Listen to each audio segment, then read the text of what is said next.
Going on 50 years later, director Steven Spielberg's Jaws continues to reign supreme as the champion of sharksploitation films. It's a movie full of truly iconic scenes that tap into our elemental fear of the ocean and the unknown terrors potentially lurking beneath its tranquil surface.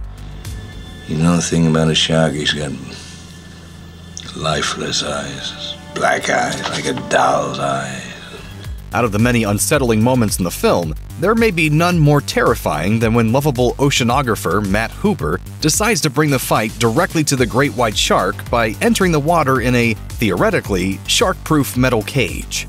Try to keep him off me until I'm lower. Okay, I'm ready. What ensues is a downright terrifying scene in which the shark tears through the cage and nearly rips him to shreds before getting tangled in the cage itself, giving Hooper the opening he needs to swim away and hide behind the seabed. As you would expect, part of this sequence was filmed in a water tank with a mechanical shark. But amazingly, the part where the shark gets stuck in Hooper's cage and thrashes about is actually real-life footage of a shark captured by Australian shark experts Ron and Valerie Taylor in the ocean near Dangerous Reef in South Australia. Valerie Taylor recounted the incident in an interview with Inside Hook in 2021, explaining, "The shark in the movie was supposed to be 25 feet long, and the sharks on the reef were closer to 15 or 16 feet long. So, to keep the appearance right, we went out on a very small boat, built a smaller shark-proof cage, and hired a very short actor. We learned after the fact that he really didn't know how to dive, and was worried about being around the sharks. At that moment, there were about 3 large great whites gliding around outside." Taylor then explained how things nearly went terribly wrong, only to work out far better than expected. "We didn't want to force anyone into the cage, and it was good that we didn't, because suddenly a huge 16-foot great white got caught in the wench that was connected to the cage. The shark started thrashing around, the wench broke off the side of the abalone boat, and fell down into a frothing mess in the sea. The cage was destroyed. Clearly not as shark-proof as we had thought. Needless to say, the crew was shocked by the cage's lack of structural integrity. Even more so, everyone was relieved they hadn't forced the actor to overcome his fear and get in the cage." Taylor continued, "If that actor had been in the cage when this happened, he would have died. We were fortunate that he was so reluctant.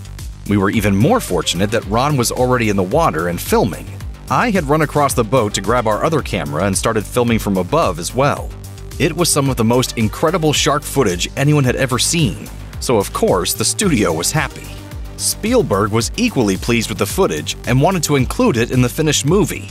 In order to do that, though, some changes had to be made to the film's story, which originally had Hooper getting eaten by the shark during their cage battle. Seeing as the cage was clearly empty in the shot of the real-life great white shark getting ensnared and trying to break loose, the scene was altered so that Hooper escapes by swimming out the top of the cage while the shark rips it apart. By the time he resurfaces, Amity Police Chief Martin Brody has finally killed the shark by shooting and blowing up a scuba tank he had tossed into its mouth earlier.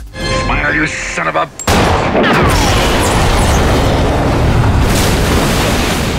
The idea to have the shark chow down on Hooper came straight from the source material by Peter Benchley, who also wrote the earlier script drafts for the film version of Jaws. What's more, Benchley's novel featured a whole subplot that centered on Brody and Hooper being at odds, and even clashing with one another during their shark hunt. Hooper meets up with Brody's wife Ellen at a motel earlier in the book, leading Brody to suspect the pair of having a tryst. Ultimately, Spielberg's adaptation left out that story thread entirely, which resulted in Brody and Hooper being on friendly terms for most of the movie. Instead, the tension was between Hooper and Quint, the seasoned working-class fisherman who Brody hires to kill the shark but doesn't take so well to Hooper, a younger man from a wealthy upbringing who values his scientific knowledge over Quint's experience. Don't you tell me my business again. You get back on the bridge. That doesn't prove a damn thing.